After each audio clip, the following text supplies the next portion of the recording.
नमस्कार विद्यार्थी मित्रांनो, तुम्हा सर्वांचं मिस्टर प्रोफेसर्स MSTCET या यूट्यूब चॅनलवर मी स्वागत करतो. बघा, जसं की मी तुम्हाला मागील लेक्चरमध्येच कल्पना दिली होती की जो काही मागील लेक्चर घेतला होता, ओके, म्हणजे आपण शॉर्ट ट्रिक शिकलो होतो. एखादा जर 2x2चा जर गिवन मॅट्रिक्स दिलेला असेल तर त्या मॅट्रिक्ससाठी आयगेन व्हॅल्यूज कशा फाइंड आउट करायच्या, ओके, म्हणजे determinant of A minus lambda equals to 0, okay, हा स्टँडर्ड मेथड. ओके, यामध्ये ए मॅट्रिक्स टाका, लॅम्बडा टाका, आयडेंटिटी मॅट्रिक्स टाका, त्यानंतर बेटा त्याचं क्रॉस मल्टिप्लिकेशन करून कॅरेक्टरिस्टिक इक्वेशन फाइंड आउट करा. तर ते न करता आपण डायरेक्ट शॉर्ट ट्रिकने काय केलं होतं, कॅरेक्टरिस्टिक इक्वेशन फाइंड आउट केलं होतं. Okay, lambda square minus of trace into lambda plus determinant equals to 0, म्हणजे त्या गिवन मॅट्रिक्सचा तुम्हाला ट्रेस आणि डिटर्मिनंट जर माहीत राहिला तर तुम्ही डायरेक्टली काय हो, ट्रेस म्हणजे काय, प्रिन्सिपल डायगोनल एलिमेंटचे ॲडिशन, आणि 2x2 मॅट्रिक्सचा डिटर्मिनंट कळायला काय त्रास जातो, क्रॉस मल्टिप्लिकेशन केलं, मदत निगेटिव्ह साईन दिले, झालं, डिटर्मिनंट फाइंड आउट झालं. दोन गोष्टी इझिली फाइंड आउट होते, दोन्ही गोष्टींच्या व्हॅल्यू टाकून द्यायचं, शॉर्ट ट्रिक फॉर्म्युल्यात व्हॅल्यू टाकायचं, 2 मिनिटात आयगेन व्हॅल्यूज फाइंड आउट होते. तर त्याच्या बेसिसवरच ओके आज आपण महाराष्ट्र CETचा प्रिव्हियस इयर क्वेश्चन्स डिस्कस करण्याचा प्रयत्न करूया. बघा क्वेश्चन नंबर, ओके, तर हा जो काही क्वेश्चन आहे बेटा महाराष्ट्र CET 2009 मध्ये आलेला क्वेश्चन आहे, आणि मी जे काही तुम्हाला काल शॉर्ट ट्रिक शिकवली, ओके, त्या शॉर्ट ट्रिकच्या बेसिसवरच हा क्वेश्चन आपल्याला आज सॉल्व्ह करायचा आहे. ओके, आणखी एक याच्यात छोटासा कॉन्सेप्ट यूज करायचा आहे. बघा, मी जे शॉर्ट ट्रिक आणि मी जो काही कॉन्सेप्ट यूज करून हा क्वेश्चन सॉल्व्ह करून देण्याचा प्रयत्न करायचा, याच्यात तुमचा टाइम सेव्ह होते. जर तुम्ही रेग्युलर जर टेक्स्टबुकची जर मेथड यूज केली तर तुम्ही ते मेथड यूज करा, आणि मी जे काही मेथड सांगतो मी हे मेथड यूज करून बघा तुम्हाला कोणतं सोयीस्कर वाटतं. ओके, नक्कीच, कारण की टाइम सेव्ह करायचा आपल्याला. क्वेश्चनमध्ये काय करायचं, क्वेश्चन तर सॉल्व्ह करायचा आहे पण आपला टाइम सेव्ह करायचा बेटा. ओके, तर बघा आता, okay, if A is a matrix, okay, A matrix दिलेला आहे, ओके, आणि या मॅट्रिक्समध्ये एक गोष्ट लक्षात येत आहे का, हा जो काही एलिमेंट आहे हा एलिमेंट अननोन दिलेला आहे. ओके, के हा आर्बिटरी कॉन्स्टंट आहे, अननोन आहे. आर्बिटरी कॉन्स्टंट म्हणजे वी डोंट नो, ओके, अद्यापही आपल्याला त्याची व्हॅल्यू माहित नाही. ओके, सच दॅट, ओके, आता हा जो काही ए मॅट्रिक्स आहे, ओके, हा मॅट्रिक्स काय करतो बेटा, हा इक्वेशन काय करतो, सॅटिस्फाईड करतो. Okay, A square minus 6 into A into plus 7 into identity I equals to 0. Then they are asking to find the value of K. Okay, आता बघा, सर्वप्रथम जो काही दिलेला गिवन मॅट्रिक्स आहे तो गिवन मॅट्रिक्स लिहून घेऊया आपण. ए इक्वल्स टू 4 -1 -1 आणि के, हे झाले त्याचे 4 एलिमेंट्स. 2x2चा मॅट्रिक्स आहे, आणि हा मॅट्रिक्स काय करतो, हा इक्वेशन सॅटिस्फाईड करतो. कोणता, A square minus 6 into A plus 7 into identity matrix equals to 0. बघा, A square minus of 6a into plus 7 equals to 0 असं पण लिहिता येते. असं का बरं लिहिता येते, आता बघा, जसं की 2ला मी 2 गुणिला 1 लिहू शकतो, 3ला मी 3 गुणिला 1 लिहू शकतो. ओके, किंवा 2 गुणिला 1ला मी 2 लिहू शकतो, किंवा 3 गुणिला 1ला मी 3 लिहू शकतो. ओके, म्हणजे मी 1 न मल्टिप्लाय करत आहे.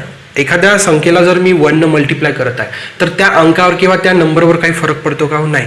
तसंच मग इथं आयचा आहे बेटा. ओके, बघा, 7 इंटू आय म्हणा की 7 म्हणा. ओके, हा काय झाला बेटा, आयडेंटिटी मॅट्रिक्स. जसा बेटा एकचा बेटा अल्जेब्रिकमध्ये जसं काम पडतो, म्हणजे एकनी जर आपण कोणत्याही अल्जेब्रिकला नंबरला किंवा कोणत्याही इक्वेशनला मल्टिप्लाय केलं तर फरक पडत नाही, तसंच मॅट्रायसिसमध्ये बेटा आयडेंटिटी मॅट्रिक्स आहे. आयडेंटिटी मॅट्रिक्सने बेटा कोणत्याही नंबरला किंवा कोणत्याही मॅट्रिक्स मल्टिप्लाय केला, ओके, कोणत्याही नंबरला फक्त, ओके, आयडेंटिटी मॅट्रिक्सने कोणत्याही नंबरला मल्टिप्लाय केलं तर काही फरक पडत नाही. ओके, म्हणून मी काय केलं, तो रिमूव्ह केला आहे. ठीक आहे, इथपर्यंत काही हरकत नाही. आता बघा बेटा, ओके, इथपर्यंत काही प्रॉब्लेम नाही. ओके, चला, काही हरकत नाही. आता बघा बेटा, एक मॅट्रायसिसमध्ये एक कॅली हॅमिल्टन थेरम आहे. Okay, Cayley Hamilton theorem.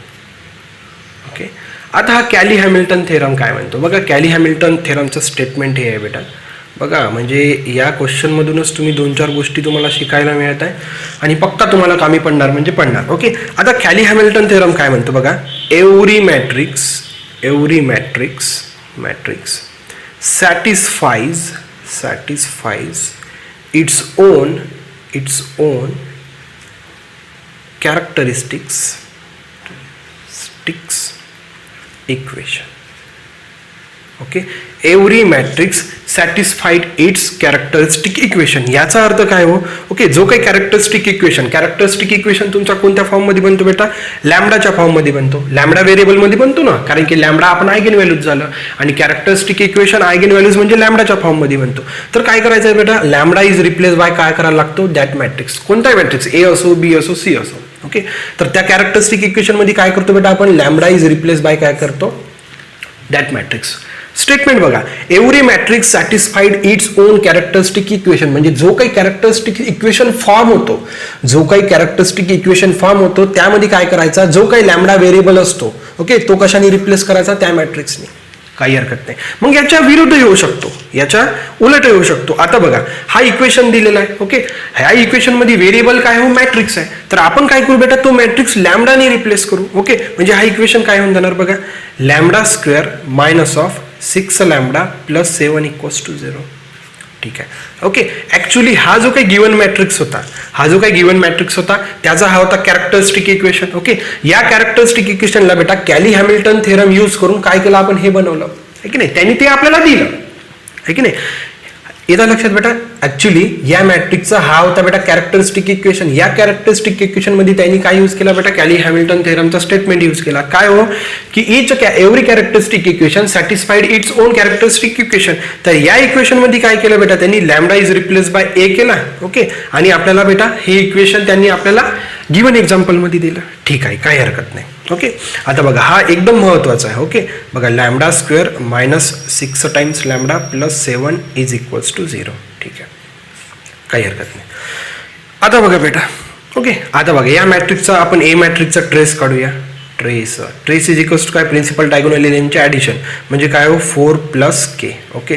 त्यानंतर आपण डिटर्मिनंट काढू. डिटर्मिनंट किती हो, 4 इंटू के ओके, 4 इंटू के मायनस 1 म्हणजे 4k मायनस 1 हा झाला बेटा डिटर्मिनंट. ठीक आहे.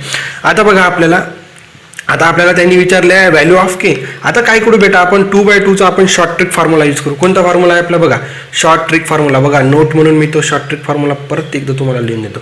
Lambda square minus of trace into lambda plus determinant of that matrix A equals to 0 okay. हा लक्षात ठेवायचा बेटा, याच्यावरच आपला सगळा खेळ आहे ओके. देअरफॉर बघा लॅम्बडा स्क्वेअर मायनस ट्रेस किती आहे हो, 4k plus 1 4 plus K into lambda plus determinant किती आहे हो, 4k minus 1 is equals to 0 okay. आता बघा हा बेटा तुम्ही ओके, आता हा जो काही इक्वेशन आहे, तुम्ही कॅरेक्टरिस्टिक इक्वेशन तुम्ही फाइंड आउट केला ओके. तो फाइंड आउट करण्यासाठी आपण रेग्युलर मेथड यूज न करता आपण शॉर्ट ट्रिक यूज केली. ठीक आहे. आता बघा बेटा, आता हा जो काही इक्वेशन आहे आणि हा इक्वेशन आहे बेटा, यांची राईट हँड साईड सारखी आहे ओके.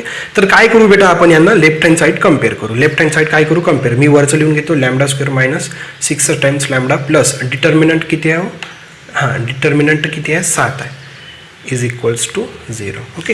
राईट हँड साईड सारखी आहे ओके. तर लेफ्ट हँड साईडचे काय करायचे, इक्वेट करायचे. आता बघा बेटा, आता बघा मी काय करतो फक्त, आता बघा मला माहित आहे हा काय आहे हो, ट्रेस आहे, कारण की हा काय हो, ट्रेस आहे ओके. मग ट्रेस किती आहे आपल्याकडे, 4k plus 1. Trace equals to मला मी काय लिहू शकतो बेटा, 6 लिहू शकतो okay. 4 plus K is equals to किती लिहिलं मी, 6 ओके.